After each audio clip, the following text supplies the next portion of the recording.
हाँ तो विद्यार्थियों, यूनिट नंबर फर्स्ट स्टार्ट करने जा रहे हैं। यूनिट फर्स्ट, और यूनिट फर्स्ट का नाम है बाल विकास।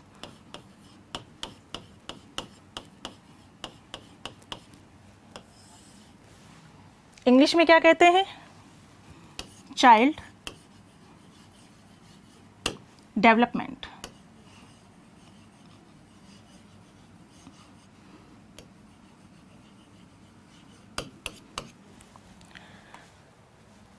यूनिट नंबर फर्स्ट जिसका नाम है बाल विकास। इस बाल विकास के अंतर्गत हम बालक के विकास की चर्चा करते हैं।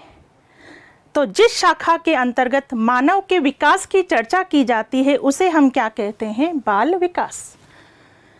क्या आप मुझे बता सकते हैं कि बाल विकास के अंतर्गत कहाँ से कहाँ तक की अवस्थाओं का अध्ययन किया जाता है? बाल विकास के अंतर्गत गर्भावस्था से, कौन सी अवस्था से? गर्भावस्था। गर्भावस्था कह दो, जन्म पूर्व अवस्था कह दो, प्रसव पूर्व अवस्था कह दो, एक ही बात है। तो गर्भावस्था से किशोरावस्था, कौन सी अवस्था? किशोरावस्था। किशोरावस्था कह दो या परिपक्वावस्था तक का अध्ययन किया जाता है कौन सी शाखा के अंतर्गत? बाल विकास। और ऐसा ही कहना है किसका? बर्क का। बर्क ने सर्वप्रथम बाल विकास को भली भांति परिभाषित किया है। बिल्कुल बर्क का भी यही कहना है कि बाल विकास मनोविज्ञान की वह शाखा है जिसके अंतर्गत गर्भावस्था से किशोरावस्था तक का अध्ययन किया जाता है। क्लियर? तो प्रश्न कई बार पूछा जा चुका है, बाल विकास के अंतर्गत कहाँ से कहाँ तक की अवस्थाओं का अध्ययन किया जाता है? गर्भावस्था से किशोरावस्था। क्लियर? अब बाल विकास कुल मिलाकर हम पढ़ने जा रहे हैं विकास। विकास क्या होता है? विकास किसे कहते हैं? विकास में कौन कौन से पक्ष शामिल होते हैं? इन सब की चर्चा करने से पहले थोड़ी सी हम बात करेंगे बाल विकास के इतिहास की। हम किसकी बात करने जा रहे हैं? बाल विकास का इतिहास। इतिहास की मैं आपसे बात करूंगी और इतिहास की चर्चा में मैं आपसे 18वीं शताब्दी की बात करूंगी, 19वीं शताब्दी की बात करूंगी और फिर 20वीं शताब्दी की बात करूंगी। ठीक है, तो ध्यान से सुनिएगा। सर्वप्रथम मैं बात कर रही हूं कौन सी शताब्दी की? 18वीं शताब्दी। तो सर्वप्रथम 18वीं शताब्दी में पेस्थोलॉजी के द्वारा, किसके द्वारा? पेस्थोलॉजी। पेस्थोलॉजी के द्वारा बाल विकास का वैज्ञानिक विवरण प्रस्तुत किया गया। बाल विकास का वैज्ञानिक विवरण किसने प्रस्तुत किया? पेस्थोलॉजी ने। 19वीं शताब्दी में अमेरिका में बाल अध्ययन आंदोलन की शुरुआत हुई जिसके जन्मदाता कौन थे? Stanley hall. जन्मदाता कौन थे? Stanley hall. बाल अध्ययन आंदोलन के जन्मदाता। कौन सा आंदोलन? बाल अध्ययन आंदोलन। बाल अध्ययन आंदोलन के जन्मदाता कौन थे? Stanley hall. तो वापस सुनिए, 19वीं शताब्दी में अमेरिका में बाल अध्ययन आंदोलन की शुरुआत हुई और इसके जन्मदाता कौन थे? Stanley hall. स्टैनली हॉल ने बालकों के लिए सर्वप्रथम प्रश्नावली का निर्माण किया। ध्यान से सुनिए, अगर क्वेश्चन आ जाए सर्वप्रथम प्रश्नावली का निर्माण किसने किया तो आंसर आएगा वुडवर्थ। आंसर क्या आएगा? वुडवर्थ। लेकिन प्रश्न आ जाए कि सर्वप्रथम बालकों के लिए प्रश्नावली का निर्माण या सर्वप्रथम बाल मनोविज्ञान में प्रश्नावली का निर्माण किसने किया तो आंसर आएगा स्टैनली हॉल। क्लियर? वापस सुन लो, सर्वप्रथम प्रश्नावली का निर्माण किसने किया? वुडवर्थ। सर्वप्रथम बालकों के लिए प्रश्नावली का निर्माण किसने किया? Stanley hall. इसके अलावा स्टैनली हॉल ने अमेरिका में चाइल्ड स्टडी सोसाइटी व चाइल्ड वेलफेयर ऑर्गेनाइजेशन जैसी संस्थाओं की स्थापना की। किसने? Stanley hall. नेक्स्ट बात आपको ध्यान रखनी है, 19वीं शताब्दी में ही लगभग 1887 में न्यूयॉर्क में सबसे पहला बाल सुधार गृह स्थापित किया गया। कब किया गया? 1887 में। कहाँ पर? न्यूयॉर्क में सबसे पहला बाल सुधार गृह। ठीक है, अब मैं आपसे बात करूंगी कौन सी शताब्दी की? 20वीं शताब्दी। 20वीं शताब्दी की मैं बात करूं तो एक मनोवैज्ञानिक है क्रो एवं क्रो, नाम बिल्कुल सुना होगा आपने। और अक्सर आपका क्वेश्चन होता है कि मैडम ये 2 क्रो हैं या 1 क्रो हैं? तो बच्चों ये 2 क्रो हैं। एक क्रो का नाम था लीस्टर क्रो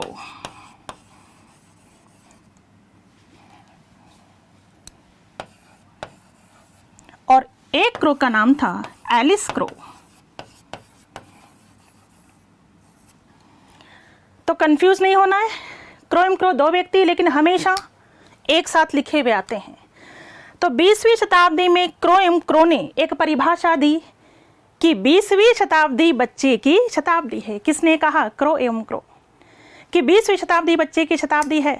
आज बच्चे को ध्यान में रखकर पढ़ाया जाता है, बच्चे के मानसिक स्तर को ध्यान में रखकर पढ़ाया जाता है, बच्चे की रुचि के अनुसार पढ़ाया जाता है। तो बिल्कुल क्रो एवं क्रो ने कहा कि 20वीं शताब्दी बच्चे की शताब्दी है। किसने कहा? क्रो एवं क्रो। इसके अलावा अब हम भारत की बात करें तो भारत में बाल विकास के अध्ययन की शुरुआत लगभग 1930 से मानी जाती है। कब से मानी जाती है? 1930। सिंपल वे में आपको इतिहास ध्यान रखना है, क्योंकि मैंने आपसे कहा शुरू से पढ़ना है, ज़ीरो से पढ़ना है, नींव को मजबूत बनाते हुए पढ़ना है। मनोविज्ञान में यदि आप बीच में से ही कोई टॉपिक उठाकर पढ़ोगे कभी समझ में नहीं आएगा। मनोविज्ञान को अच्छे से समझना है तो ज़ीरो से शुरुआत करनी पड़ेगी, हर एक लेक्चर को ध्यान से सुनना पड़ेगा। 2 मिनट का भी आप मिस कर देते हैं तो आगे का समझ में नहीं आएगा, बस इतना आप ध्यान रखें। तो ज़ीरो से शुरुआत करनी है। तो बाल विकास के इतिहास को हमने जाना 18वीं शताब्दी, 19वीं शताब्दी और 20वीं शताब्दी। इसे हम एक बार फिर देखते हैं। चाइल्ड डेवलपमेंट, बाल विकास के अंतर्गत गर्भावस्था से किशोरावस्था या कह दो परिपक्वावस्था तक का अध्ययन किया जाता है। और ऐसा ही कहना है किसका? वर्ग का। तो बाल विकास में कहाँ से कहाँ तक की अवस्थाओं का अध्ययन होता है? गर्भावस्था से किशोरावस्था। क्लियर? इतिहास की जानकारी यदि हम लें तो 18वीं शताब्दी में, कौन सी शताब्दी? 18वीं शताब्दी में पैथोलॉजी के द्वारा बाल विकास का वैज्ञानिक विवरण प्रस्तुत किया गया। पैथोलॉजी ने अपने ही 3.5 वर्षीय पुत्र पर अध्ययन किया और क्या तैयार की? Baby biography. ये बात हुई कौन सी शताब्दी की? 18वीं शताब्दी की। 18वीं शताब्दी में इतना ही ध्यान रखना है, पैथोलॉजी ने बाल विकास का वैज्ञानिक विवरण प्रस्तुत किया। इन्होंने अपने ही 3.5 वर्षीय पुत्र पर अध्ययन किया और एक बेबी बायोग्राफी तैयार की। क्लियर?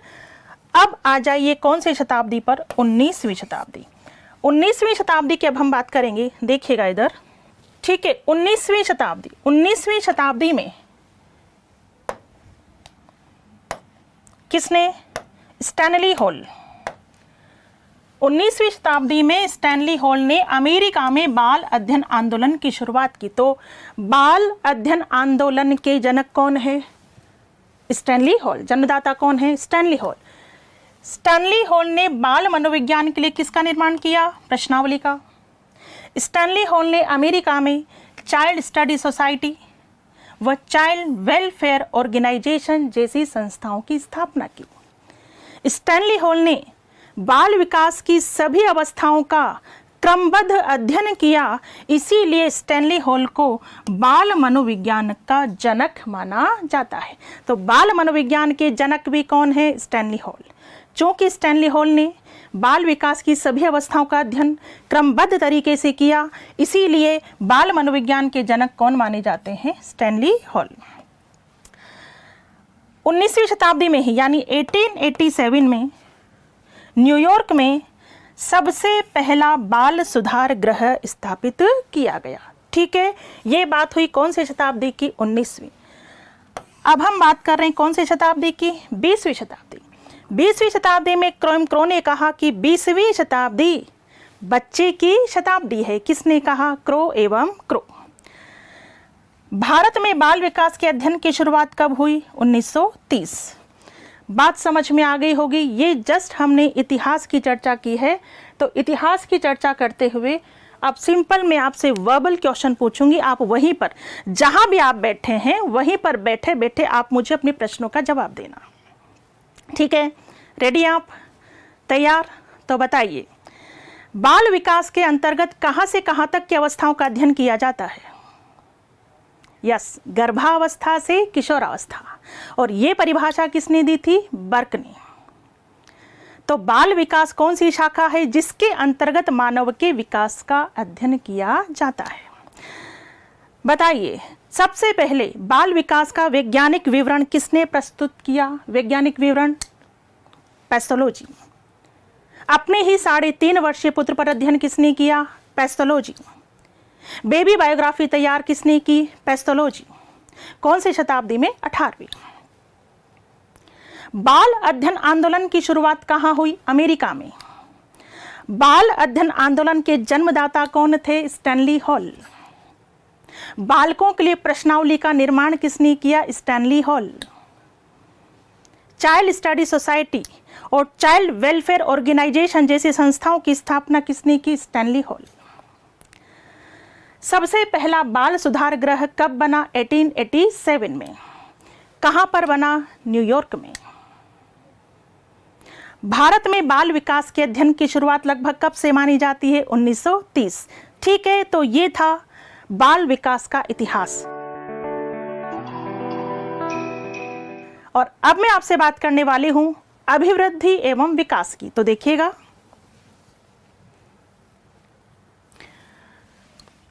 अभिवृद्धि एवं विकास।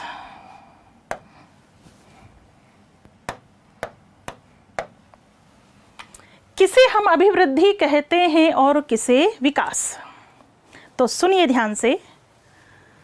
संपूर्ण पक्षों में होने वाले परिवर्तन को तो हम क्या कहते हैं? विकास। संपूर्ण पक्षों में होने वाला परिवर्तन क्या कहलाता है? विकास। इन संपूर्ण पक्षों में से एक पक्ष को निकाल दीजिए। कौन सा पक्ष? शारीरिक पक्ष। शारीरिक पक्ष में होने वाले परिवर्तन को हम क्या कहते हैं? अभिवृद्धि। इंग्लिश में कहते हैं ग्रोथ। कई बार आप कंफ्यूज रहते हैं कि मैडम वृद्धि अलग है क्या, अभिवृद्धि अलग है क्या? नहीं, वृद्धि का ही मनोवैज्ञानिक शब्द अभिवृद्धि है। अंग्रेजी में क्या कहते हैं? ग्रोथ। तो शारीरिक पक्ष में होने वाला परिवर्तन क्या कहलाता है? अभिवृद्धि। संपूर्ण पक्षों में होने वाला परिवर्तन कहलाता है विकास। तो एक पक्षीय है क्या? अभिवृद्धि। बहुपक्षीय क्या है? विकास। बहुपक्षीय कौन कौन से पक्ष आ गए? शारीरिक, मानसिक, सामाजिक और संवेगात्मक। शारीरिक, मानसिक, सामाजिक, संवेगात्मक। तो बहुपक्षीय क्या होता है? विकास। और एक पक्षीय क्या होता है? अभिवृद्धि। जब अभिवृद्धि एक पक्षीय है तो संकुचित अर्थ किसका हुआ? अभिवृद्धि। और व्यापक अर्थ किसका हुआ? विकास। संकुचित अर्थ अभिवृद्धि और व्यापक अर्थ किसका हुआ? विकास का। अभिवृद्धि जिसमें लंबाई, चौड़ाई, भार आदि की बात होती है, ठीक है? लंबाई, चौड़ाई, भार आदि की बात किस में होती है? अभिवृद्धि में। जबकि कार्यक्षमता की बात किसकी? कार्यक्षमता की बात कहाँ होती है? विकास में। किसकी बात होती है? कार्यक्षमता की। तो सिंपल है, वापस देखिए, संपूर्ण पक्षों में होने वाला परिवर्तन क्या कहलाता है? विकास। एक पक्ष में होने वाला, एक पक्ष कौन सा पक्ष? शारीरिक पक्ष। शारीरिक पक्ष में होने वाला परिवर्तन क्या कहलाता है? अभिवृद्धि। एक पक्षीय अभिवृद्धि, बहुपक्षीय विकास, संकुचित अर्थ किसका हुआ? अभिवृद्धि, व्यापक अर्थ किसका हुआ? विकास। क्या अभिवृद्धि को सीधे नापा तोला जा सकता है? यस, अभिवृद्धि को सीधे नापा तोला जा सकता है। और जिसे नापा तोला जा सकता है उसे हम कहते हैं परिमाणात्मक। परिमाणात्मक कह दो, मात्रात्मक कह दो, संख्यात्मक कह दो, एक ही बात है। तो परिमाणात्मक क्या होती है? अभिवृद्धि। विकास को सीधे मापन संभव नहीं है। तो अभिवृद्धि को सीधे नापा तोला जा सकता है, बट विकास का सीधे मापन संभव नहीं। तो परिमाणात्मक तो होती है अभिवृद्धि। क्या होती है? परिमाणात्मक। जबकि विकास परिमाणात्मक भी होगा प्लस गुणात्मक भी होगा। गुणात्मक यानी गुणों की चर्चा भी होती है कहाँ पर? विकास में। तो अभिवृद्धि केवल परिमाणात्मक होती है। परिमाणात्मक जिसे हम मात्रात्मक भी कह सकते हैं, संख्यात्मक भी कह सकते हैं, जबकि विकास परिमाणात्मक व गुणात्मक होता है। अभिवृद्धि कुछ समय पश्चात रुक जाती है, लंबाई हमेशा बढ़ती नहीं रहती। अभिवृद्धि कुछ समय पश्चात रुक जाती है, जबकि विकास जीवन पर्यंत चलता रहता है। अभिवृद्धि के अंतर्गत विकास सम्मिलित नहीं होता, जबकि विकास के अंतर्गत अभिवृद्धि सम्मिलित होती है। इतनी बात आपको समझ में आई? एक बार यहीं से मुझे प्रश्नों के जवाब देंगे। बताइए, संपूर्ण पक्षों में होने वाला परिवर्तन क्या कहलाता है? विकास। शारीरिक पक्ष में होने वाला परिवर्तन क्या कहलाता है? अभिवृद्धि। संकुचित अर्थ किसका हुआ? अभिवृद्धि। व्यापक अर्थ किसका हुआ? विकास।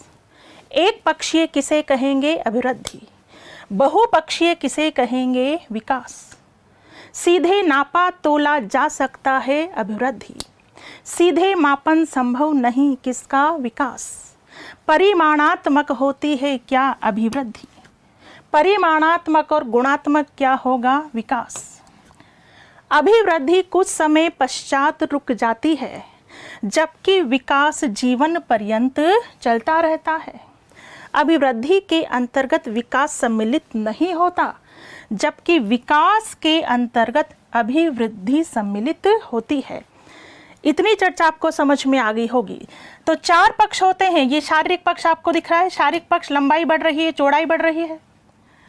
मानसिक पक्ष, सामाजिक पक्ष, और ये कौन सा? संवेगात्मक पक्ष, जो फीलिंग्स को प्रदर्शित करता है। अब इसे आप एक बार देखिएगा।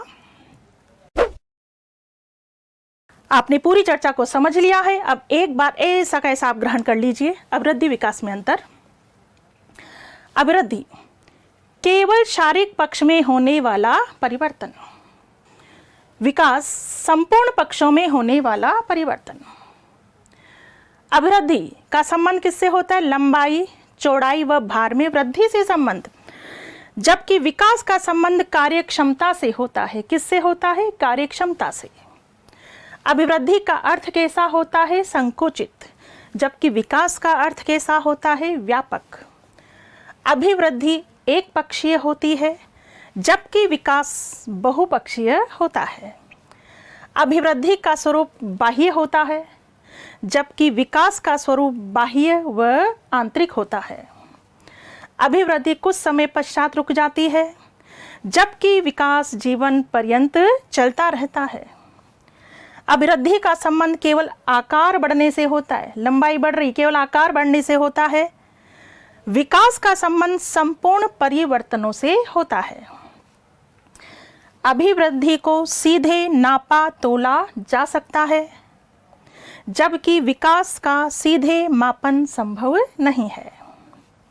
अभिवृद्धि परिमाणात्मक, परिमाणात्मक कह दो, मात्रात्मक कह दो या संख्यात्मक होती है। नापा तोला जा सकता है परिमाणात्मक, मात्रात्मक या संख्यात्मक, जबकि विकास परिमाणात्मक व गुणात्मक होता है। अभिवृद्धि में विकास निहित नहीं होता, जबकि विकास में अभिवृद्धि निहित होती है। इतनी बात क्लियर हो गई होगी आपको। अब सुनिए आप मेरी चर्चा। कई कवियों ने इस मानव विकास की तुलना एक पुष्प से की है कि जितना छोटा फूल का जीवन होता है, उतना ही छोटा इंसानी जीवन होता है। पता नहीं क्यों आप में से कईयों को ये जीवन लगता है पहाड़ जैसा। पहाड़ जैसा नहीं है, फूल जैसा जीवन है। जीना चाहोगे ना, तब दिन नहीं बचेंगे जीने के लिए। अरे ये जिंदगी के दिन रेत की तरह यूं निकलते जाते हैं और निकले हुए दिन लाख बुलाने पर भी वापस लौट कर नहीं आते। इसीलिए तो कहती हूँ जी लो, हंसने का मौका मिले हंसा करो, मुस्कुराया करो, खिलखिलाया करो। छोटा सा जीवन में इसमें कोई डाउट नहीं है। तो जिन कवियों ने मानव जीवन की तुलना एक पुष्प से की है, बहुत अच्छी तुलना की है। कैसे, देखिएगा। फूल, सबसे पहले एक छोटी सी कली होती है। ये छोटी सी कली कौन सी अवस्था है? शैशवावस्था। अब ये कली थोड़ी बड़ी हो गई, ये कौन सी अवस्था है? बाल्यावस्था। अब ये फूल खिल गया, ये कौन सी अवस्था है? किशोरावस्था। कौन सी अवस्था? किशोरावस्था। अब क्या ये फूल खिला ही रहता है? नहीं, ये फूल धीरे धीरे मुरझाता है, मुरझाता है, मुरझाता है और अंत में खत्म हो जाता है। बात समझ में आई होगी। फूल खिला ही नहीं रहता, यानी किशोरावस्था बरकरार नहीं रहेगी हमेशा। इसलिए गुमान मत करना किशोरावस्था का। अरे दिन निकलेंगे, महीने निकलेंगे, साल निकलेंगे, उम्र भी निकलती चली जाएगी। धीरे धीरे उम्र निकलती चली जाएगी, झुर्रियां पड़ जाएगी, स्किन ढीली हो जाएगी, कमर झुक जाएगी, लाठी हाथ में आ जाएगी। वृद्धावस्था, वृद्धावस्था वो अवस्था जब कोई भी पास बैठना पसंद नहीं करता, तो आखिरकार वो वृद्ध व्यक्ति खुद ही संसार को छोड़कर चला जाता है। तो बच्चों, पुष्प के जीवन में दो प्रकार के परिवर्तन हुए, एक तो ये और एक ये। बात समझ में आ गई होगी आपको। ये परिवर्तन व्यक्ति को किस ओर ले जाते हैं? किशोरावस्था। और ये परिवर्तन व्यक्ति को किस ओर ले जाते हैं? वृद्धावस्था। तो याद रखना, जो परिवर्तन व्यक्ति को किशोरावस्था की ओर ले जाते हैं कहलाते हैं रचनात्मक परिवर्तन। कौन से परिवर्तन? रचनात्मक। जो परिवर्तन व्यक्ति को किशोरावस्था की ओर ले जाते हैं कहलाते हैं कौन से परिवर्तन? रचनात्मक परिवर्तन, किशोरावस्था की ओर। और जो परिवर्तन व्यक्ति को वृद्धावस्था की ओर ले जाते हैं कहलाते हैं कौन से परिवर्तन? विनाशात्मक परिवर्तन। जो रचनात्मक परिवर्तन होते हैं, जो रचनात्मक परिवर्तन होते हैं वे विवृद्धि सूचक होते हैं। वृद्धि बोल दो या विवृद्धि, बात एक ही है। तो जो रचनात्मक परिवर्तन होते हैं वे विवृद्धि सूचक होते हैं और विनाशात्मक परिवर्तन हास सूचक होते हैं। हास यानी क्षति। तो मैं बात करूं कि बताइए अभिवृद्धि में कौन से परिवर्तन होंगे? रचनात्मक। जबकि विकास में रचनात्मक व विनाशात्मक दोनों। अभिवृद्धि के परिवर्तन विवृद्धि सूचक, जबकि विकास के परिवर्तन विवृद्धि व हास सूचक। इतनी बात आपको समझ में आ गई होगी। तो बताइए, रचनात्मक परिवर्तन व्यक्ति को किस ओर ले जाते हैं? किशोरावस्था। और विनाशात्मक परिवर्तन व्यक्ति को किस ओर ले जाते हैं? वृद्धावस्था। तो अभिवृद्धि किसे कहेंगे और विकास किसे कहेंगे?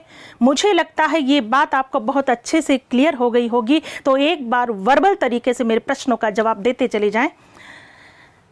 बताइए, संपूर्ण पक्ष में होने वाला परिवर्तन क्या कहलाता है? यस, फास्ट, जल्दी। विकास।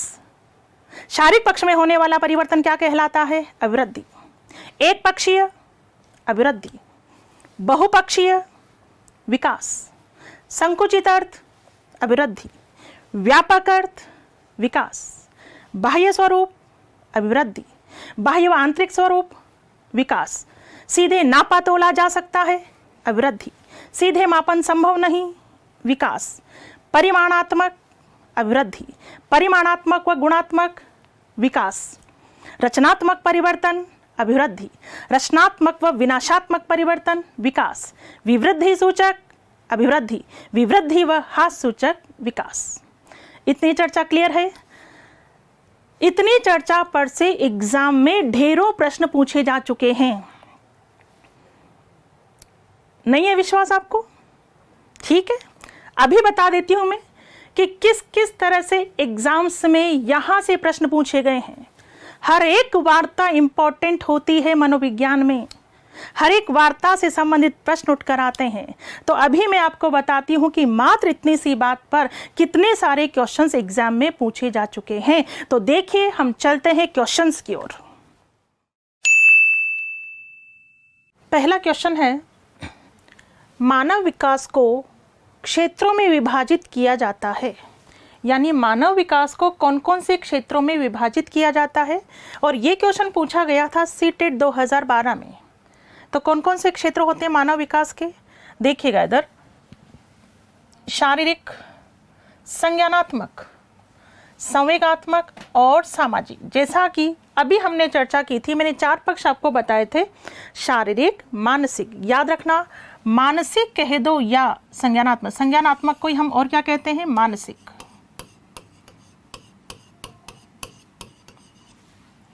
ठीक है, संज्ञानात्मक कह दो या मानसिक। तो 4 पक्ष होते हैं, शारीरिक, मानसिक, संवेगात्मक और सामाजिक।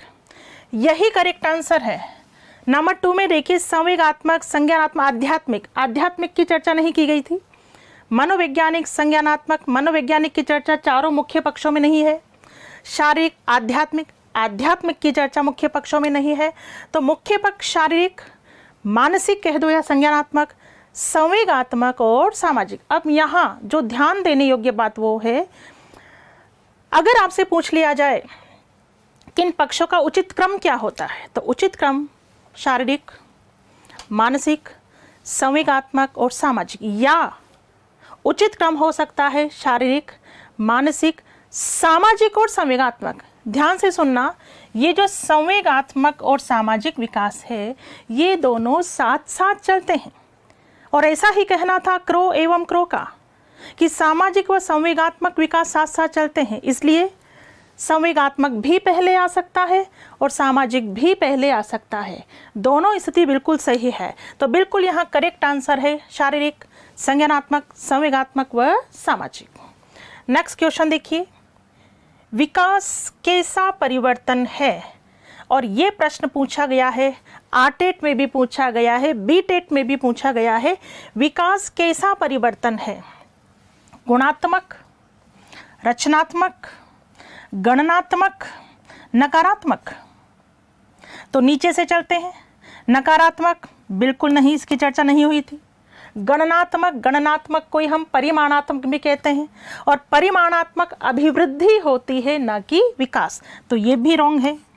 रचनात्मक, रचनात्मक होती है अभिवृद्धि, विकास तो रचनात्मक व विनाशात्मक दोनों होता है, तो ये भी गलत है। यहाँ करेक्ट आंसर क्या है, गुणात्मक। विकास कैसा परिवर्तन है, गुणात्मक। नेक्स्ट क्वेश्चन, विकास शुरू होता है, ये प्रश्न आरटेट 2012 में पूछा जा चुका है, सीटेट 2012 में पूछा जा चुका है, 2014 में पूछा जा चुका है, और भी अन्य जगह पूछा जा चुका है ये प्रश्न कि विकास शुरू होता है उत्तर बाल्यावस्था से, प्रसव पूर्वावस्था से, शेषावस्था से या पूर्व बाल्यावस्था से। तो विकास शुरू होता है, बताया था आपको, गर्भावस्था से, और गर्भावस्था को ही हम क्या कहते हैं, प्रसव पूर्व अवस्था। क्लियर। तो ये 3 क्वेश्चन हुए। आगे चलते हैं नेक्स्ट क्वेश्चन की ओर। Question number 4। क्वेश्चन नंबर 4 को देखिएगा। क्वेश्चन नंबर 4 है, बालक का विकास, बालक का विकास परिणाम है, बालक का विकास परिणाम है। और ये क्वेश्चन आरटेट 2011 में पूछा जा चुका है, 2013 में पूछा जा चुका है। इसके अलावा सेकंड ग्रेड, फर्स्ट ग्रेड में भी ये क्वेश्चन पूछा जा चुका है कि बालक का विकास परिणाम है। तो बिल्कुल बालक का विकास वंशानुक्रम व वातावरण दोनों का परिणाम है। और हम आगे वंशानुक्रम और वातावरण की डिटेल चर्चा करते हैं, क्योंकि जो दोनों कारक हैं, कौन कौन से कारक, वंशानुक्रम और वातावरण, ये दोनों कारक बहुत अहम भूमिका निभाते हैं। प्रश्न आ जाए, विकास को प्रभावित करने वाले प्रमुख कारक वंशानुक्रम और वातावरण, बुद्धि को प्रभावित करने वाले कारक वंशानुक्रम और वातावरण, व्यक्तित्व को प्रभावित करने वाले कारक वंशानुक्रम और वातावरण, व्यक्तिगत विभिन्नता को प्रभावित करने वाले कारक वंशानुक्रम और वातावरण। इसलिए हमें इन दोनों कारकों की डिटेल्ड स्टडी करनी होती है, जो हम आगे करेंगे। तो यहाँ करेक्ट आंसर है वंशानुक्रम व वातावरण की अंतःक्रिया। क्वेश्चन नंबर 5, वृद्धि एवं विकास में क्या संबंध है, और ये प्रश्न पूछा गया है आरटेट 2012 और बीटेट 2012 में। वृद्धि और विकास एक दूसरे के विरोधी? बिल्कुल नहीं। एक दूसरे के समान है? नहीं, क्योंकि वृद्धि अलग है, वृद्धि केवल एक पक्षीय है, जबकि विकास तो बहुपक्षीय है। एक दूसरे के पूरक है, बिल्कुल सही। वृद्धि और विकास एक दूसरे के क्या है? पूरक हैं। क्लियर। नेक्स्ट क्वेश्चन की ओर चलते हैं हम। Question number 6। क्वेश्चन नंबर 6, निम्न में से किसका अर्थ आकार बढ़ने से है?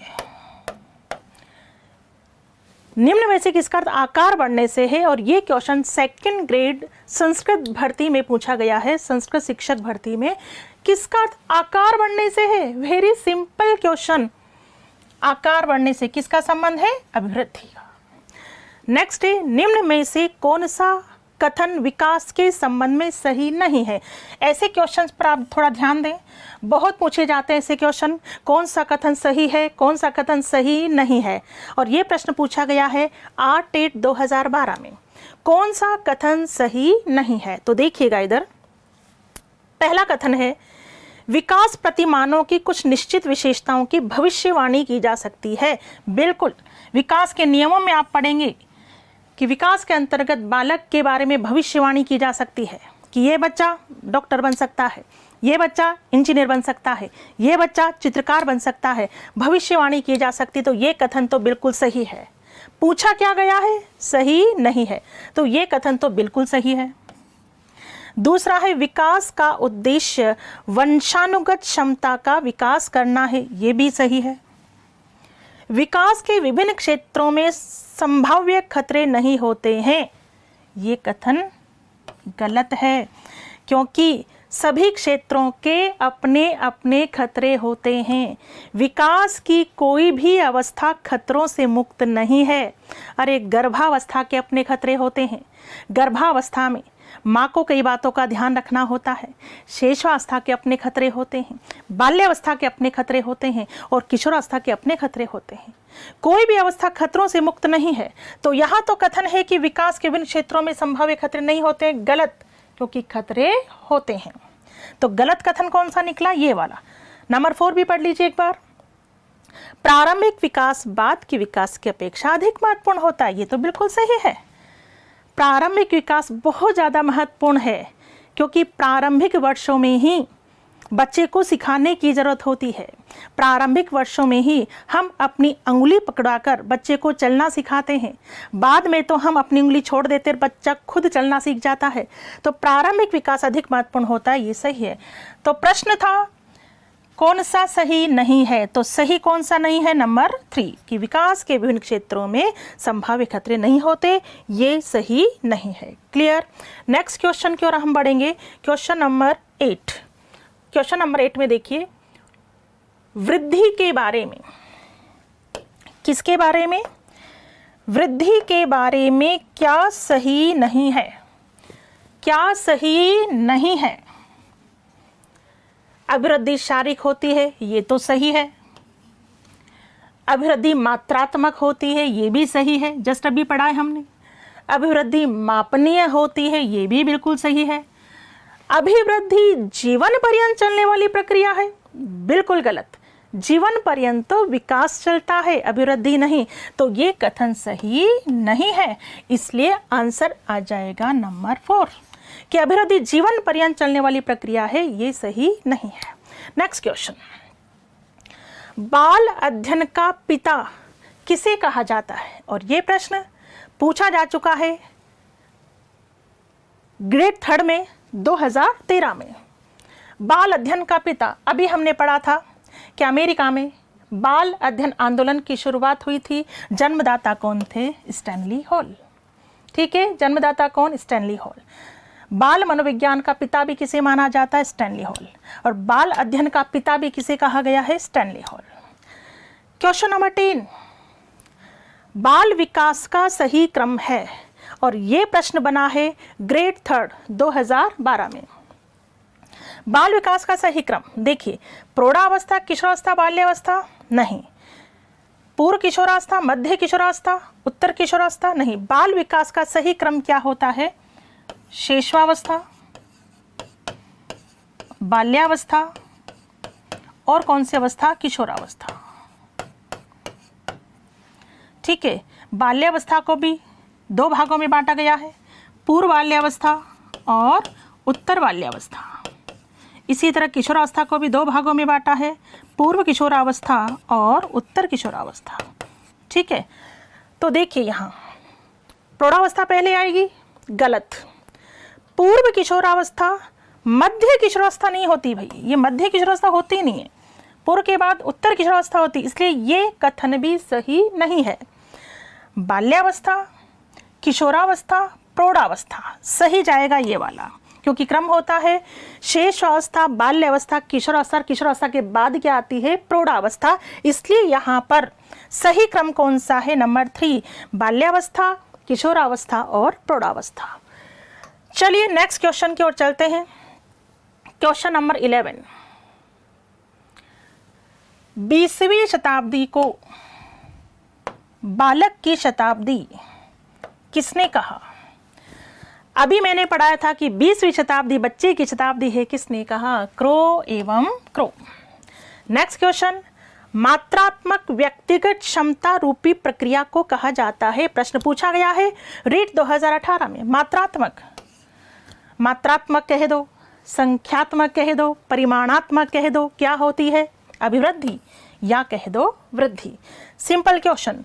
नेक्स्ट क्वेश्चन की ओर चलेंगे हम। Question number 13। क्वेश्चन नंबर 13 को देखिएगा, बच्चे के विकास को अक्सर, बच्चे के विकास को अक्सर शारीरिक, संज्ञानात्मक, संवेगात्मक, या कह दो भावात्मक और सामाजिक जैसे क्षेत्रों में विभाजित किया जाता है। बिल्कुल, विकास को कितने क्षेत्रों में विभाजित किया जाता है? 4। विकास प्रक्रिया इन क्षेत्रों में कहाँ तक संबंधित है? अन्य को प्रभावित किए बिना स्वतंत्र रूप से विकसित, गलत। चारों पक्ष एक दूसरे को प्रभावित करते हैं, चारों पक्ष एकीकृत होते हैं, एक दूसरे को प्रभावित करते हैं, चारों में परस्पर संबंध होता है, एक एकीकृत और समग्र प्रकार में विकसित, बिल्कुल सही। आंशिक रूप से विकसित, गलत है। बेतरतीब ढंग से विकसित, गलत है। करेक्ट आंसर एक ही दिख रहा है, विदाउट एनी कंफ्यूजन। एकीकृत और समग्र प्रकार से विकसित होते हैं चारों पक्ष, चारों पक्षों का परस्पर संबंध होता है, शारीरिक हो, मानसिक, संवेगात्मक, सामाजिक, परस्पर एकीकृत होते हैं। तो यहाँ करेक्ट आंसर होगा एकीकृत और समग्र प्रकार से विकसित। नेक्स्ट क्वेश्चन, मानव विकास होता है, किसकी चर्चा हुई है? विकास की। मात्रात्मक, नहीं, मात्रात्मक तो अभिवृद्धि होती है। गुणात्मक, सही है। एक सीमा तक अमापनीय, गलत है। अब एक आ रहा है मात्रात्मक एवं गुणात्मक, तो हम इसे चुनेंगे या इसे चुनेंगे? बिल्कुल जस्ट अभी हमने पढ़ा है, ऐसी सिचुएशन हो तो डेफिनेटली विकास क्या होता है? मात्रात्मक एवं गुणात्मक। जब ये दोनों ऑप्शन हमारे सामने हैं तो विकास मात्रात्मक भी होता है और गुणात्मक भी होता है। क्लियर? चलिए नेक्स्ट क्वेश्चन, मानव विकास होता है क्रमिक, क्रमानुसार। बिल्कुल, मानव का विकास क्रमानुसार होता है। कैसे? बच्चा जन्म लेता है तो कुछ सप्ताह के बाद अपने मुंह से ध्वनि निकालता है, स्वर की, व्यंजन की, स्वर की, वो ऐसे ही करता है। कुछ सप्ताह के बाद जैसे जैसे वो बड़ा होने लगता है शब्द का प्रयोग करता है, पूरे नहीं आधे शब्द का प्रयोग, पा, माँ, दा, फिर पूरे शब्द का प्रयोग करता है, पापा, दादा, नाना, मामा। कहने का मतलब एक क्रम होता है, एक निश्चित श्रृंखला होती है। बच्चा घुटनों के बल चलता है, खड़ा होना सीखता है, फिर कदम बढ़ाना सीखता है। क्या होता है? क्रम होता है। बिल्कुल सही बात। निरंतर, बिल्कुल विकास निरंतर चलता है, जीवन पर्यंत चलता है, आजीवन चलता है। तो ये बात भी बिल्कुल सही है। विकास वैयक्तिक होता है, वैयक्तिक यानी व्यक्तिगत, तो बिल्कुल विकास व्यक्तिगत होता है। तो यहाँ आंसर आएगा उपरोक्त सभी। बात क्लियर हो गई होगी आपको। तो जस्ट इस चर्चा के माध्यम से मैं आपको बताना चाहती हूँ कि किस तरह से छोटे छोटे टॉपिक पर से भी ढेरों प्रश्न बनते हैं। इसलिए मनोविज्ञान में टॉपिक क्या, हर एक लाइन इम्पॉर्टेंट होती है, इसलिए आपको ध्यान से सुनने और समझने पर फोकस करना है। कुछ विद्यार्थी बोलते हैं कि मैडम कुछ बातें तो हमें रटनी होती है, तो रटना वर्ड यूज नहीं करके मैं कहना चाहूंगी कि हाँ, तथ्यात्मक प्रश्न जो होते हैं वहां आपको रटना नहीं, बातें याद करनी है, लेकिन व्यवहारात्मक प्रश्नों में आपको विषय वस्तु को समझना है। दोनों प्रकार के प्रश्न बनते हैं, नो डाउट। अब मनोवैज्ञानिक का नाम आपको याद ही करना पड़ेगा, किसी जो सन है वो आपको याद ही करना पड़ेगा। तो याद करने योग्य भी बातें होंगी और समझने योग्य भी बातें होंगी, तो आपको दोनों पर फोकस करना है। तो आज हमारी चर्चा यहीं तक है। आज हमने अभिवृद्धि व विकास के कॉन्सेप्ट को पूरी तरह से क्लियर किया है और आगे की चर्चा हम नेक्स्ट क्लास में करेंगे। धन्यवाद। फेसबुक पर लाइक करें, यूट्यूब पर सब्सक्राइब करें और डाउनलोड करें VJ education app by doctor Vandana Jadaun और पाएं free demo classes, free model test papers और free motivational videos. For more information call us on 9587 305 306।